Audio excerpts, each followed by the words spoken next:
Wacha nikwambie. Families are no longer families. They've become battlegrounds, source of pain and poverty. Wewe tu ambaye unabebanga family as a very heavy thing. Very heavy thing. Wao hawaichukulii hivyo vile wewe unaichukulia.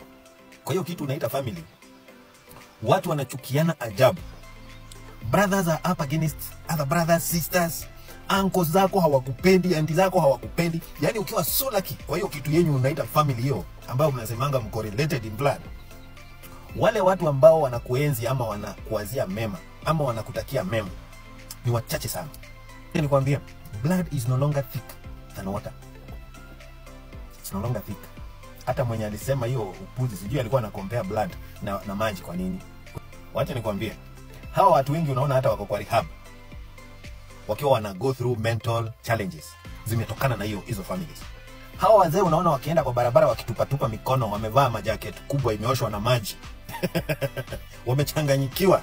Wako na viatu imeisha pande moja hivi, mpaka akitembea anatembea incline. Wametoka kwa families. Families are no longer what we used to know. Hizi kesi nyingi sana unasikia ziko kotini, hazijatoka huko nje. 70% zimetoka kwa families. Mara hawa wanapigania inheritance, mara hawa wamejeruhiana kwa nyumba bibi na bwana, mara sijui brother and another brother wamepigana. Yani hizi makesi nyingi zinatoka kwa families. Na wacha nikwambie, it is high time we redefine family.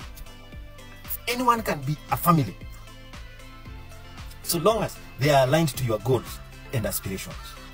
It is no longer blood. Wacha nikwambie, vituko zile watu wanafanyana kwa hizo munaita families ni nyingi sana. Ndugu anaiba mke wa ndugu yake, sister yako anakunyang'anya bwana. Yani a lot of things are going on. Babako anakunyang'anya mke. Yani a lot of shit is happening kwa hivi vitu tunaita families. And you know, there is someone out here, a stranger, ambaye hawezi kukufanyia vitu kama hizo kunafanywa kwa hiyo family. Yani families zimechukiana, zimekuwa ni burial committee members.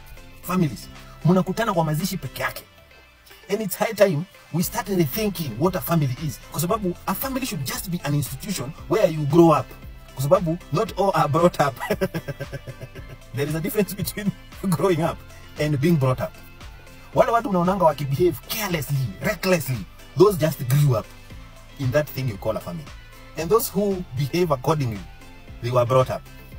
Wewe unapata kwa hiyo kitu unaita family umefanywa mtumwa.